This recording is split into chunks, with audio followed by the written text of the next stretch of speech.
नमस्कार भावांनो, ख्रिस्तोफर नोलन नाव ऐकलं असेल. तुम्हाला काय वाटतं? हा माणूस सिनेमा बनवतो. हा माणूस सिनेमा बनवत नाही.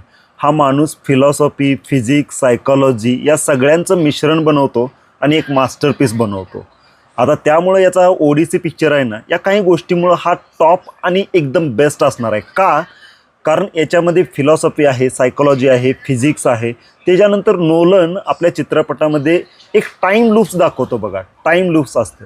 त्याच्यानंतर नोलनच्या पिक्चरमध्ये प्रॅक्टिकल इफेक्ट्सची त्याला खूप मोठी भुरळ असते. तो सी जी आयवर अजिबात डिपेंड नसतो. जितके कमी सी जी आय तितके जास्त त्याला प्रॅक्टिकल इफेक्ट दाखवायची हौस आहे.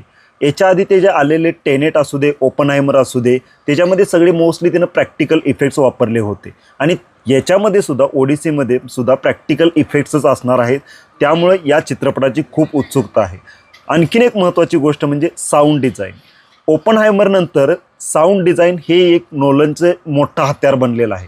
आणि ओडिसीचं सुद्धा तसंच झालं आहे. ओडिसीचा टीजर तुम्ही बघितला असेल तर बॅकग्राऊंड म्युझिक A1 क्लास. आणि सगळ्यात महत्त्वाचा पॉईंट, हा ओडिसी एवढा का अट्रॅक्टिव्ह असणार आहे, एवढी सगळ्या लोकांना का भुरळ घालतोय, ते म्हणजे स्टोरीचे झिरो लिक्स. स्टोरी अजिबात काही कळलेलं नाही आहे. एक वॉरियर आहे, घरी चालला आहे का कुठं चालला आहे ते काहीही कळत नाही आहे. त्यामुळे या सगळ्या गोष्टीमुळं ओडिसीची उत्सुकता अगदी शिगेला पोचलेली आहे.